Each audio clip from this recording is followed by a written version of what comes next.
rare I'm not driving. So I'm not with Jacob today. I'm with the boss man. Your phone always ringing. We got a couple service calls today, replacing that inducer draft motor I previously diagnosed. The sun is killing me. And unfortunately, the Goodman system I diagnosed that bad compressor on, they're not doing a change out, so we got to go replace that compressor today. So hopefully we can get a good amount of filming for you guys and some real good content. Let's get the day started. You know, this is like the second time you've been on my YouTube channel. Camera shot. You're camera shy. Hell yeah. Your wife would say something otherwise. Not really, but believe I still got power on the disconnect. I just disconnected the wires for the motor.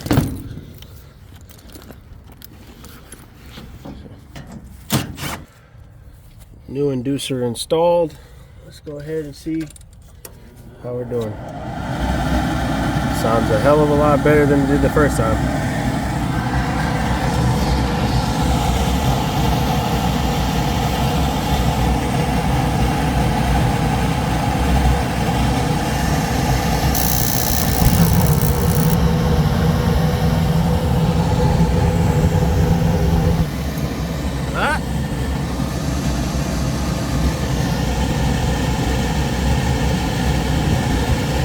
Might have a flame sensor issue. Let's see if it starts it again.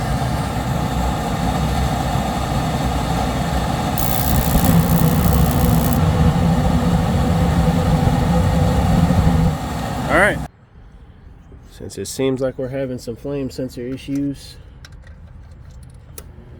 put my meter to DC milliamps.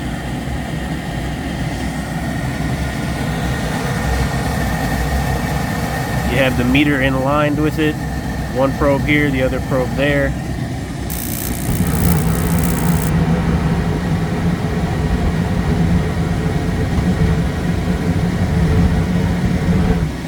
Something's almost blowing back on it. Is the fan on?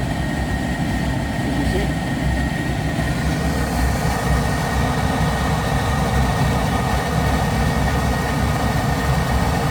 This is weird. I mean, it's showing you're supposed to read about between 3 to 5. 2.8, 3.94. It's bouncing all around. I wonder if that's because the end of the flame sensor is pretty rusty, so maybe the signal's not going all the way through. I'm gonna try a different flame sensor and see how that works. Boss man checked for shorted wires. I just took sanding cloth and went across the flame sensor. What are you talking about?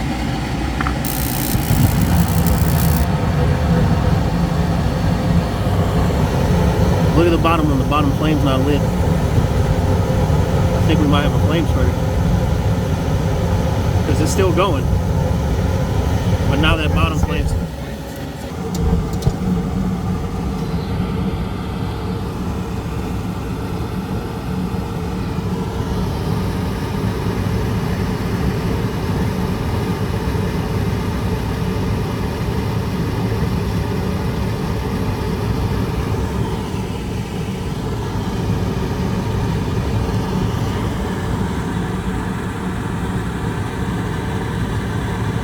I don't know what you're doing, but I promise you if this works, I'm gonna never forget this day.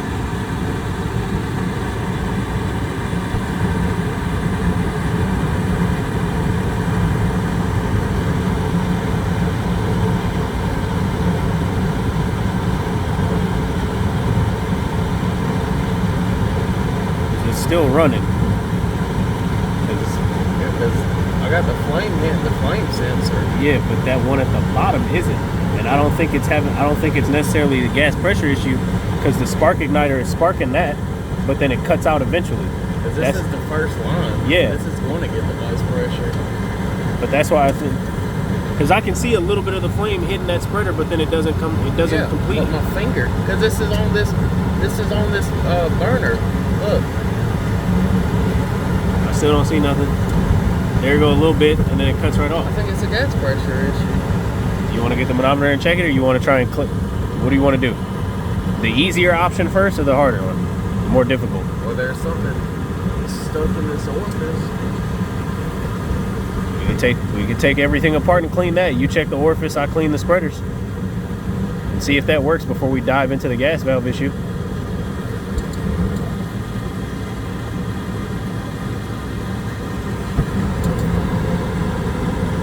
See, now I got the bottom one. Oh, it cuts out.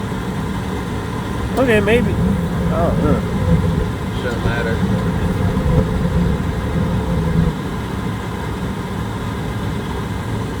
What do you want to try?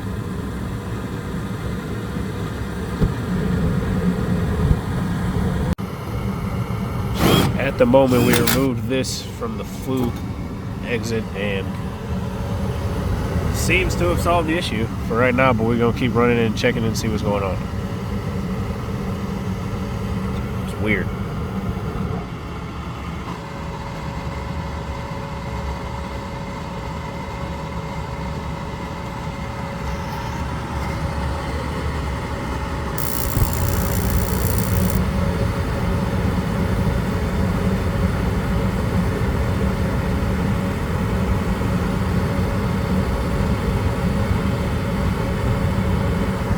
Man, I tell you, sometimes he be thinking some stuff that I would never think to look at until I came across that problem.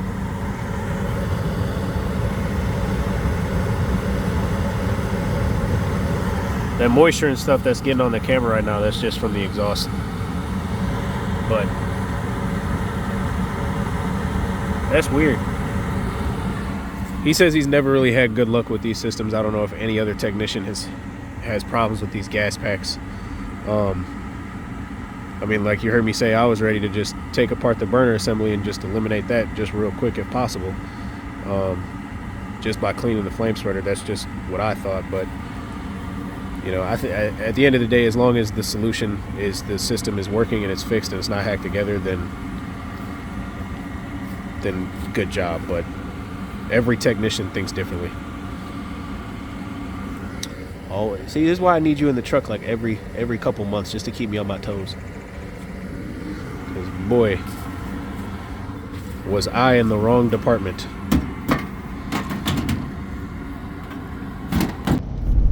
You got any tips for the newer techs out there that could have come across a problem like ours? Granted, most people don't have two heads on the same job. You know, they're just using their one brain. On the service call that we just left? Yeah. Those particular model Goodman and Amana units, I don't know why, but when you put a brand new inducer draft motor, they like to pull the flame hard, and it'll essentially blow out the gas supply line on a burner. So you kind of have to finesse with how much of a vacuum it's pulling on those burners.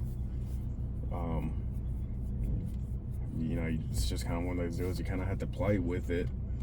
This video is kind of your intro video to YouTube, and you want anybody to know anything about Grand Air Solutions from you? How long you been in business? How long you been doing this yourself? Or being a service tech? I've been a service tech since I was a kid.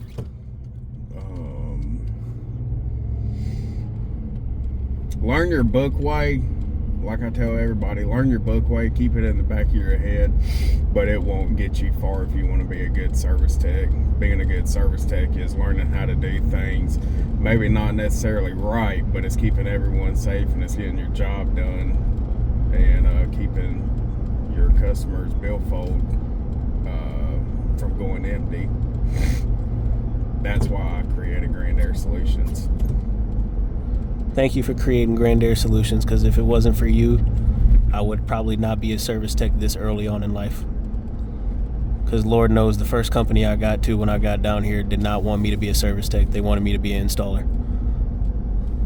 Well, if you're good at your job, they're going to keep you there too. It's hard keeping installers. That's true. That's true. It's time to get this thing all fixed up. Let's go ahead and start by pulling power. Couldn't do a whole lot of filming. Me and him were both back and forth on our phones trying to call about things. the other technician, and he had a lot of business calls. So I'm gonna post all the pictures that I could take and everything of that nature on the video. But now it's time to run to the whole other side of town and do some more work.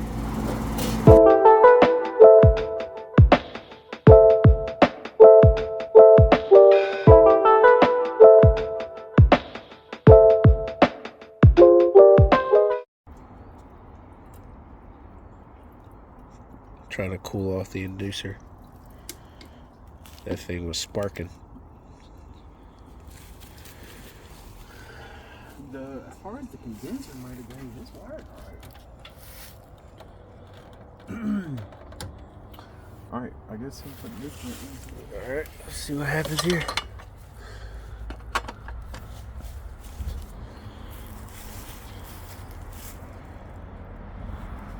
What do you have it set to? I got it set to 69 in the house.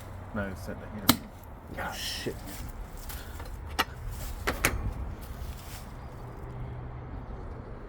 You think it's blown?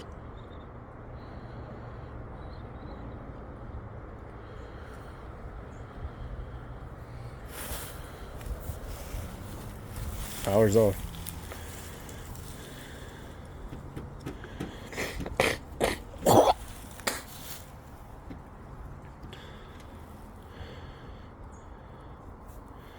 When it kicked on the heat last time, how fast did it? Did the inducer and that start at the same time?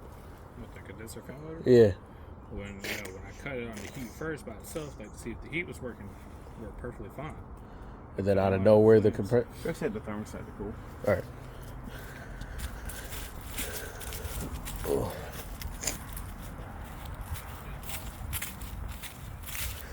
Issue that we're here to help Jacob with is the fact that for some reason, when he set the thermostat to heat mode, the AC was coming on. We couldn't figure out why over the phone, so that's why we had to hurry up with that compressor. Cut it to off, cut it to cool.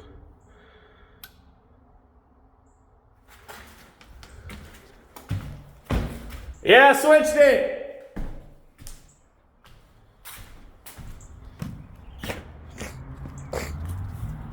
The disconnect's out still, I think. That's the problem. Oh, wait. We had it in heat mode. Oh, and the contact is 40. What? That contact is 40. Nailed it. And it's in cool mode, right? Yeah, but he was having that issue in heat mode. We hit. No, when you had it on heat mode and the inducer was running, the compressor condenser was running, Yeah. and the contactor was not pulled in. I saw that with my own eyes. Oh, That one wire plug here. so it was backfeeding. That's crazy. I'll go and see if they got an induced draft motor. We'll probably have to. I'll call Johnstone. So who's not gonna fry this induced draft motor? Me. Who- I'm the dumbass. Who learned not to give 120 to each leg on the motor when it only needs 2 legs instead of 3? Me. There you go. It's okay. We all make mistakes, buddy. Everybody has. Should I incorrectly diagnosed the heat exchanger. I'd never hear the end of that one. Fire up. Fire it up. Where's the disconnect? Stay right there at the disconnect. Just in case? Okay. I'm just moving stuff.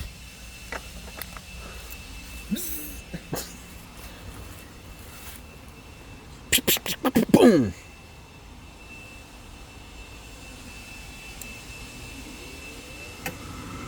Oh, it sounds so clean. Burners don't come on.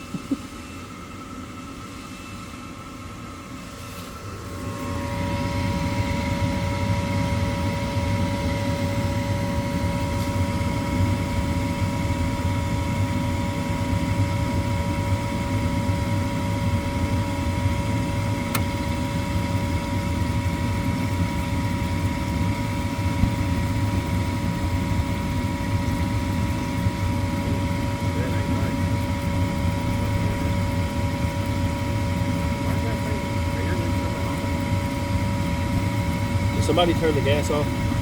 No, it's on. The valve on? Yeah.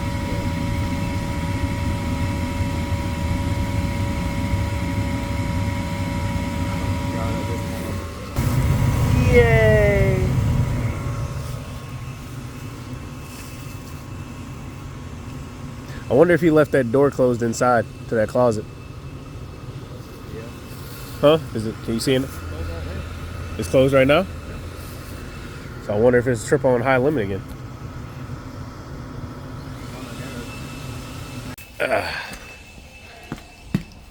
What? Is the blower motor on? Yeah. Turn it off. Give it a second. Switch it to cool.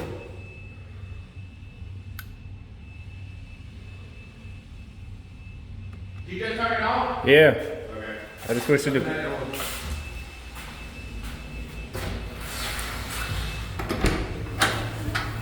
They didn't put a return here. Chad? They did not put a return here.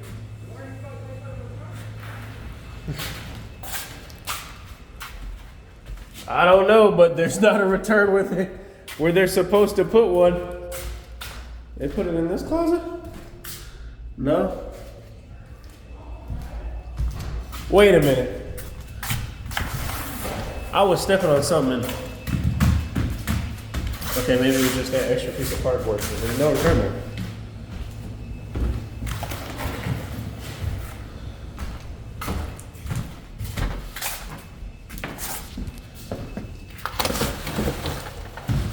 Yeah, that hole's gone now.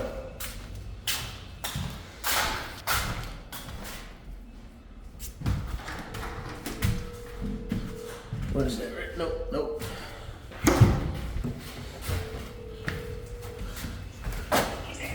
Hey.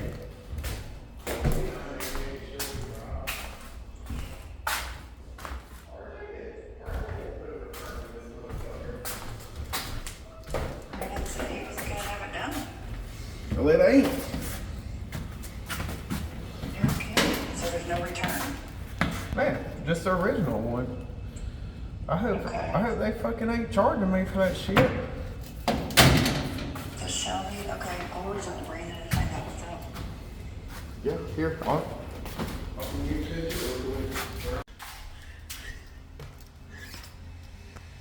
The return opening right there is like a 14 by 20 or 20 by 20 or something.